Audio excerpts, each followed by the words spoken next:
नमस्कार दर्शक बंधु आपण को मु पुणी थे स्वागत करुच्ची ओडिया टीवी यूट्यूब चैनल। आज हूँ मार्च 26 तारीख बुधवार। आज सकाल कौन टॉप न्यूज रही आसतु नजर पकईबा। ता पूर्व वीडियो को गोटे लाइक कर दिंतु एवं जो मैंने चैनल को एजाएं सब्सक्राइब करना चैनल को सब्सक्राइब कर दिंतु। प्रथम खबर, आज विधानसभा 12 जन कांग्रेस विधायकों को निलंबित कर गृह भितर विशृंखलित आचरण पर निलंबित कर अपडेट होती। कांग्रेस मोट 14 जन विधायकों भितर 12 जन को निलंबित कर अपडेट होती। परवर्ती खबर, आरआरबी बाटालियन कनेस्टेबल सिपाही नियुक्ति प्रसंग में आसिला बड़ खबर। बयस अतिक्रांत कर प्रार्थी मान लगी आश्वस्ति देछि हाईकोर्ट। बयस सीमा 3 वर्ष कोहल करने लगे मंगलवार हाईकोर्ट निर्देश देछि। परवर्ती खबर, आज श्रीमंदिर पर्वपर्वाणी और जानी यात्रा चूड़ांत तालिका प्रकाश पाई। तालिका अनुसार आसंता एप्रिल 30 तारिख में पवित्र अक्षय तृतीया पड़ुवा बेले उक्त दिन रथकाट अनुकूल सह प्रसिद्ध चंदन यात्रा आरंभ हेब। मई 19 तारिख में भौरी यात्रा, जून 11 तारिख में स्नान यात्रा और जून 27 तारिख में रथयात्रा अनुष्ठित हेब बोली अपडेट होती। परवर्ती खबर, सामान्य कमिला सुना दर। भुवनेश्वर में 24 कैरेट सुनार मूल्य 10 ग्राम पिछा 98,290 टंका पहुंची बेले 22 कैरेट सुनार मूल्य 81,850 टंका पहुंची। सेहीपरि भारतीय बजार में 24 कैरेट सुनार मूल्य 10 ग्राम पिछा 98,290 टंका रही। परवर्ती खबर, 25 तारिख ठारू 28 तारिख पर्यंत कौन चेतावनी नथिबा बेले 29 तारिख राज्य में 4टी जिले में हिटवेव चेतावनी जारी करिछि आंचलिक पाणीपाग विभाग। जिलागुड़िक है संबलपुर, सोनपुर, बलांगीर और कलाहांडी। भुवनेश्वर पाणीपाग विज्ञान पक्षर ट्वीट जरिया एने सूचना दी जाइछि। परवर्ती खबर, लखपति दीदी योजन सफलता नहीं माननीय मुख्यमंत्री मोहन चरण मांझी बड़ सूचना। 10 लक्षरू अधिक महिला उद्योगी लखपति दीदी भाव स्थान सुनिश्चित करिसेंति।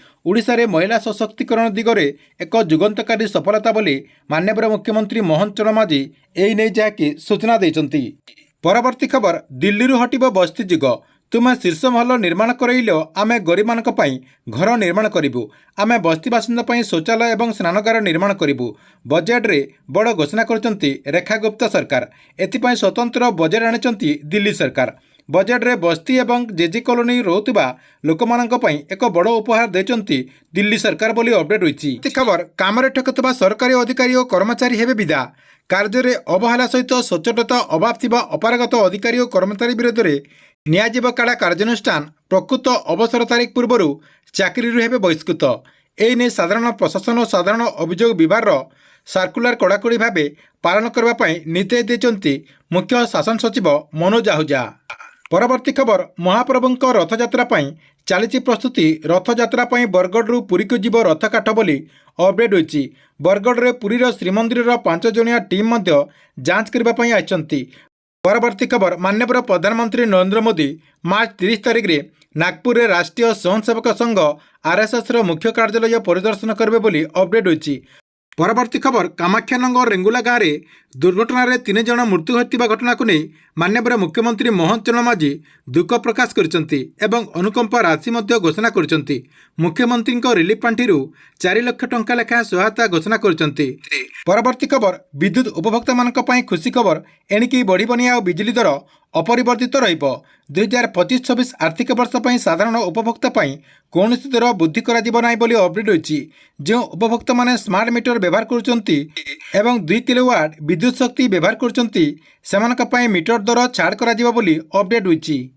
परवर्ती खबर, आपण समस्ते जानते जे केंद्र सरकार तरफ राशन कार्ड रे ई कैसी को बाध्यतामूलक करछंती। देखंतु ए जो आपनकर बाध्यतामूलक कर जायछि एथिरे किंतु ई कैसी प्रक्रिया को नहीं किछि व्यापक ठकई मध्य हेबारे आरंभ हो जायछि। जो मानका ए पर्यंत ई कैसी करनांती सेमानकु ई कैसी करदेबा नारे ठकई मध्य करछंती। ता सहित किछि जो आपनकर डीलर रहचंती सेमाने मध्य तांका ठारू अधिका चार्ज नै कि ई कैसी करुथबार अपडेट होईछि। परवर्ती खबर, ओडिशा सरकार खूब शीघ्र मुख्यमंत्री बस सेवा आरंभ करने जाउछंती जहाँकि राज्यर समस्त रूट रे एई बस चलाचल करिबो। परिवहन मंत्री विभूतिभूषण जेना राज्य विधानसभा रे एने सूचना देचंती। परवर्ती खबर, माननीय मुख्यमंत्री मोहन चरण मांझी आसंता 30 तारिख रे कलाहांडी रे 50,000 घर बांटिबे बोली अपडेट होईछि जहाँकि पंचायतीराज मंत्री रवि नारायण नायक सूचना देचंती। मंत्री कहिसंती जे वर्तमान सुधा राज्य में 24,22,731 जन प्रधानमंत्री आवास योजना अधीन पंजीकरण कर सारी। केतेक स्थान में पातर अंतर होता अभियोग आसाला ତାକୁ ବିଭାଗ ତରଫରୁ ଗୁରୁତ୍ୱ ଦିଆଯାଇଛି ଏବଂ କୁହାଯାଉଛି ଯେ ଯେଉଁ ଅଧିକାରୀ ପାତ୍ର ଅନ୍ତର କରୁଥିବେ ତାଙ୍କ ନାଁରେ କାର୍ଯ୍ୟାନୁଷ୍ଠାନ ଗ୍ରହଣ କରାଯିବ ବୋଲି ମାନ୍ୟବର ମନ୍ତ୍ରୀ ଯାହାକି ସୂଚନା ଦେଇଛନ୍ତି। ପରବର୍ତ୍ତୀ ଖବର, ଆରବିଆଇ ପକ୍ଷରୁ ଏଟିଏମ୍ ଇଣ୍ଟରଚେଞ୍ଜ ଫ୍ରି ବୃଦ୍ଧିକୁ ନେଇ ଅନୁମୋଦନ ମିଳିଛି। ଫଳରେ ଏଟିଏମ୍ରୁ ଟଙ୍କା ଉଠାଇଲେ ଅଧିକ 2 ଟଙ୍କା ଖର୍ଚ୍ଚ କରିବାକୁ ପଡ଼ିବ, ଯାହାକି ଅଧିକ 2 ଟଙ୍କା ଦେବାକୁ ପଡ଼ିବ। ଏଇଟା ଯାହାକି ଆପଣଙ୍କର ମେ 1 ତାରିଖରୁ କାର୍ଯ୍ୟକାରୀ କରାଯିବ। 2021ରେ ଶେଷ ଥର ପାଇଁ ଏହି ଫିଜ୍ 15 ଟଙ୍କାରୁ 17 ଟଙ୍କାକୁ ବୃଦ୍ଧି ପାଇଥିବା ବେଳେ ଏଟିଏମ୍ର ଆର୍ଥିକ କାରବାର ପାଇଁ ଦେୟ 19 ଟଙ୍କା ହୋଇଯାଇଛି। ସେହିପରି ବାଲାନ୍ସ ଇନକ୍ୱାରି ପରି ଅଣ ଆର୍ଥିକ କାରବାର ପାଇଁ ଦେୟ 1 ଟଙ୍କା ବଢ଼ି 7 ଟଙ୍କାକୁ ବୃଦ୍ଧି ପାଇଛି ବୋଲି ଅପଡେଟ୍ ହୋଇଛି। ପରବର୍ତ୍ତୀ ଖବର, ବିଧାନସଭା ଗୃହକୁ ଅଚଳ ନେଇ ପୂର୍ବରୁ ଉଦାହରଣ ଦେଇ କଂଗ୍ରେସ ଉପରେ ରାଜସ୍ୱ ମନ୍ତ୍ରୀ ସୁରେଶ ପୂଜାରୀ ବର୍ଷିଛନ୍ତି। ଗତ 18 ଦିନରେ 31 ଘଣ୍ଟା ବିଧାନସଭା ଗୃହ କାର୍ଯ୍ୟ ଚାଲି ନ ପାରିଥିବାରୁ ସେ କହିଛନ୍ତି। ଏଥିସହିତ ମହିଳା ବାଚସ୍ପତିଙ୍କ ସାମ୍ନାରେ ହୁଇସିଲ୍ ମାରିବା, ପୋଡିୟମ୍ ଉପରକୁ ଚଢ଼ିବା ଏବଂ ଘଣ୍ଟ ବଜାଇବାକୁ ମାନ୍ୟବର ମନ୍ତ୍ରୀ ସୁରେଶ ପୂଜାରୀ ନିନ୍ଦା କରିଛନ୍ତି। ପରବର୍ତ୍ତୀ ଖବର, ଗତ 5 ବର୍ଷରେ ବେଲାଭୂମି ଓ ଅନ୍ୟାନ୍ୟ ଉପକୂଳବର୍ତ୍ତୀ ଅଞ୍ଚଳରେ ସମୁଦ୍ରରେ ବୁଡ଼ି 47 ଜଣଙ୍କର ମୃତ୍ୟୁ ହୋଇଥିବା ନେଇ ମାନ୍ୟବର ମୁଖ୍ୟମନ୍ତ୍ରୀ ମୋହନ ଚରଣ ମାଝୀ ସୋମବାର ବିଧାନସଭାରେ ସୂଚନା ଦେଇଛନ୍ତି। ପରବର୍ତ୍ତୀ ଖବର, ଭାରତୀୟ କ୍ରିକେଟର କେଏଲ୍ ରାହୁଲ ଏବଂ ତାଙ୍କର ପତ୍ନୀ ତଥା ଅଭିନେତ୍ରୀ ଆଥାଶା ସେଟ୍ଟୀଙ୍କ ଘରେ ଏକ କନ୍ୟା ସନ୍ତାନ ଜନ୍ମଗ୍ରହଣ ହୋଇଛି। ଗତ ବର୍ଷ ନଭେମ୍ବର ଏହି ଦମ୍ପତି ସୋସିଆଲ ମିଡିଆରେ ଘୋଷଣା କରିଥିଲେ ଯେ ସେମାନଙ୍କର ପ୍ରଥମ ସନ୍ତାନ ହେବାକୁ ଯାଉଛି। ସୂର୍ଯ୍ୟକୁମାର ଯାଦବ ଓ ଟାଇଗର ଶ୍ରଫ୍ ସମେତ ଅନେକ ସେଲିବ୍ରିଟି ଏହି ଦମ୍ପତିଙ୍କୁ ଅଭିନନ୍ଦନ ଜଣାଇଥିବାର ଅପଡେଟ୍ ହୋଇଛି। ପରବର୍ତ୍ତୀ ଖବର, ସିଏମ୍ କିଷାନ ଯୋଜନାକୁ ନେଇ। ସିଏମ୍ କିଷାନ ଯୋଜନାର ପରବର୍ତ୍ତୀ କିସ୍ତି ଯାହାକି ଏପ୍ରିଲ 30 ତାରିଖରେ ଆସିବାକୁ ଯାଉଛି। ଏହି ଏପ୍ରିଲ 30 ତାରିଖ ଭିତରେ ଆପଣମାନଙ୍କୁ କିଛି କାମ ଯାହାକି କରିବାକୁ ପଡ଼ିବ। ଦେଖନ୍ତୁ, ଯେଉଁମାନେ ସିଏମ୍ କିଷାନ ଯୋଜନାରୁ ଆଗରୁ ଟଙ୍କା ପାଉଛନ୍ତି ତା ସହିତ ଯେଉଁମାନେ ଆଗକୁ ଟଙ୍କା ପାଇବା ପାଇଁ ଚାହୁଁଛନ୍ତି ସମସ୍ତଙ୍କୁ ଏହି କାମ ଯାହାକି କରିବାକୁ ପଡ଼ିବ। ଦେଖନ୍ତୁ, ଯେଉଁମାନେ ଇ କ୍ୟାସିଟିକୁ ଏପର୍ଯ୍ୟନ୍ତ କମ୍ପ୍ଲିଟ୍ କରିନାହାନ୍ତି ଆପଣମାନେ ଯାଇକି ଇ କ୍ୟାସିଟିକୁ କରିଦିଅନ୍ତୁ। ତା ସହିତ କୃଷକ ପୋର୍ଟାଲରେ ଯଦି ଆପଣମାନେ ଏପର୍ଯ୍ୟନ୍ତ ରେଜିଷ୍ଟ୍ରେସନ୍ କରିନାହାନ୍ତି ଆପଣମାନେ ଯାଇକି ରେଜିଷ୍ଟ୍ରେସନ୍ କରିଦିଅନ୍ତୁ, ନହେଲେ ଆପଣମାନେ ସିଏମ୍ କିଷାନ ଯୋଜନା ଅଧୀନରେ ଟଙ୍କା ପାଇପାରିବେ ନାହିଁ। ପରବର୍ତ୍ତୀ ଖବର, ସୁଭଦ୍ରା ଯୋଜନାକୁ ନେଇ। ସୁଭଦ୍ରା ଯୋଜନା ଅଧୀନରେ ଯେଉଁ ମହିଳାମାନେ ଦ୍ୱିତୀୟ କିସ୍ତିରେ ଟଙ୍କା ପାଇନାହାନ୍ତି ସେମାନଙ୍କର ଡକୁମେଣ୍ଟଟିକୁ ଆଉ ଥରେ ଭେରିଫାଏ କରାଯିବ ବୋଲି ମାନ୍ୟବର ଉପମୁଖ୍ୟମନ୍ତ୍ରୀ ପ୍ରଭାତୀ ପରିଡ଼ା ସୂଚନା ଦେଇଛନ୍ତି।